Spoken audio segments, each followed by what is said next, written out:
इस वक्त बड़ी खबर आ रही है अमरपाली ग्रुप के ताल्लुक से। अमरपाली मामले पर सुप्रीम कोर्ट सख्त समाअत के दौरान कहा, हम कागजी शेर नहीं, हम ठोस कार्रवाई करेंगे, हम तामीरी काम चाहते हैं। ग्रेटर नोएडा अथॉरिटी को अदालत का दो टूक, कई नोटिसों का जवाब नहीं दिया गया, सख्त एक्शन लेने पर मजबूर न किया जाए। एक बार फिर आपको बता दें, अमरपाली ग्रुप के ताल्लुक से इस वक्त बड़ी खबर आ रही है। अमरपाली मामले पर सुप्रीम कोर्ट सख्त समाअत के दौरान कहा, हम कागजी शेर नहीं, हम ठोस कार्रवाई करेंगे, हम तामीरी काम चाहते हैं। ग्रेटर नोएडा अथॉरिटी को अदालत का दो टूक, कई नोटिसों का जवाब नहीं दिया गया, सख्त एक्शन लेने पर मजबूर न किया जाए, अदालत ने यह भी कहा।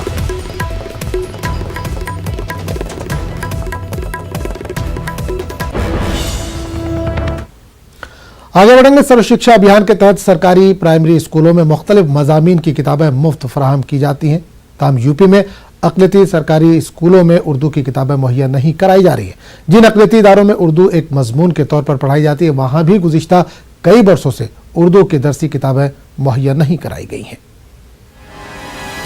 यूपी में सरकारी अक़लियती इदारों को प्राइमरी सतह की उर्दू की दरसी किताबें मुहैया नहीं कराई जा रही हैं। सर्व शिक्षा अभियान के तहत दीगर मज़ामीन के साथ साथ उर्दू की किताबें भी मुहैया कराना जरूरी है, लेकिन तालीमी सेशन शुरू होने के बावजूद इस साल भी अभी तक किताबें नहीं फराहम कराई गई है। मैं उत्तर प्रदेश गवर्नमेंट की तरफ से उर्दू के लिए निसाब तैयार करने और उनकी किताबों को नई तश्कील देने का एक मेंबर हूं, और एक मेंबर के नाते मैंने कई किताबों का उर्दू तर्जुमा भी किया है और कई किताबें नई भी लिखी हैं, जिनमें उर्दू ज़बान, मैथमेटिक्स, साइंस, सोशल साइंस वगैरह की किताबें शामिल हैं। ये राज्य शिक्षा संस्थान और लखनऊ में निशातगंज में लिखी गई। लिखने के बाद आज तक उन किताबों को देखने का मौका और मार्केट में मिलना तकरीबन कमियाब है। बाज़ अक़लियती इदारों की शिकायत है कि हुकूमत ने उर्दू के बजाय ऐसे मज़ामीन की किताबें भेज दी जिनकी ज़रूरत इदारे को नहीं है। जिस तरह दीगर ज़बानों की किताबें गवर्नमेंट दस्तयाब करती है, स्कूल में फ्री भेजती है, इसी तरह उर्दू की किताबें भी जब हिंदी, अंग्रेज़ी, सोशल साइंस की भेजी जाएं तो उसके साथ उर्दू को भी भेजी जाएं। इनकी जगह पर यह कर दिया जाता है कि उर्दू की तो नहीं है, संस्कृत की आपको ज़रूर ले जानी है, जो महज एक बोझ होती है उन स्कूलों के लिए जहाँ संस्कृत या तो नहीं पढ़ाई जाती या बहुत कम तलबा पढ़ते हैं।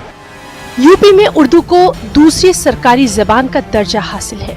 ज़ाब्ते के मुताबिक लाजमी मज़ामीन के अलावा उर्दू की किताबें भी सरकारी स्कूलों को मुहैया कराई जानी चाहिए, लेकिन गुज़िश्ता कई बरसों से रियासत के बेशतर अक़लियती इदारे उर्दू की सरकारी किताबों से ही महरूम है। न्यूज़ 18 उर्दू के लिए इलाहाबाद से मुश्ताक आमिर की रिपोर्ट। हैदराबाद के रिटायर्ड IAS अफसर हसनुद्दीन अहमद का इंतकाल हो गया। वो 97 बरस के थे। हसनुद्दीन हैदराबाद के मारूफ शख्सियत थे। मरहूम ने इस्लाम पर मुतादिद किताबें तहरीर की थी। इन्होंने भगवत गीता का उर्दू में तर्जुमा भी किया था। हसनुद्दीन अहमद की नमाज जनाजा बाद नमाज ज़ोहर मस्जिद अल्मास चादर घाट पे अदा की जाएगी।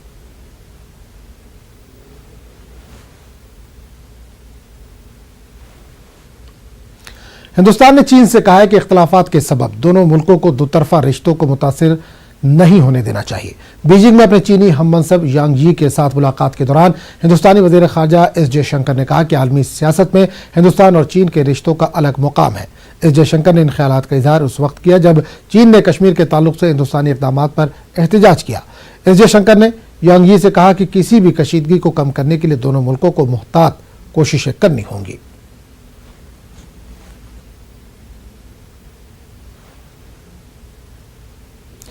मशरक़ी चीन में लेकिमा तूफान का कहर जारी है। तूफान की वजह से तकरीबन 49 लोगों की मौत हो चुकी है, जबकि 21 अफराद अभी भी लापता हैं।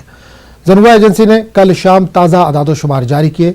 लेकिमा तूफान की वजह से हज़ारों की तादाद में लोग मुतासिर हुए हैं।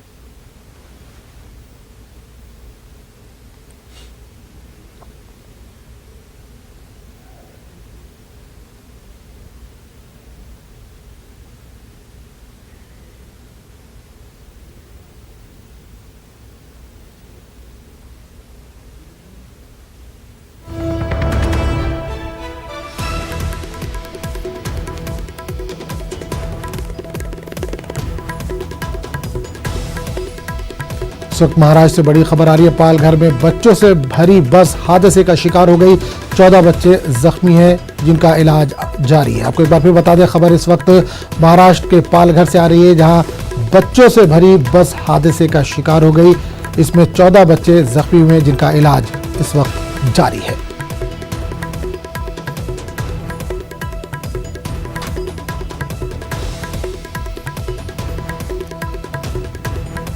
खबर महाराष्ट्र से आ रही है, जहां पालघर में बच्चों से भरी एक बस हादसे का शिकार हो गई। इस हादसे में 14 बच्चे जख्मी हुए हैं, जिनका इलाज जारी है।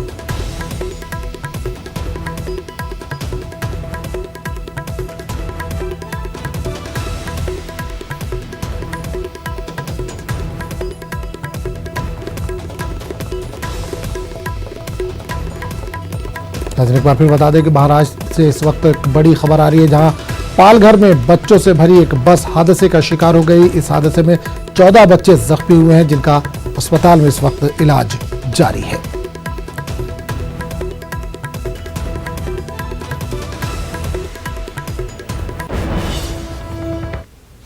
खबरनामे में फिलहाल इतने हैं। अगले बुलेटिन में आपसे फिर मुलाकात होगी। आदाब।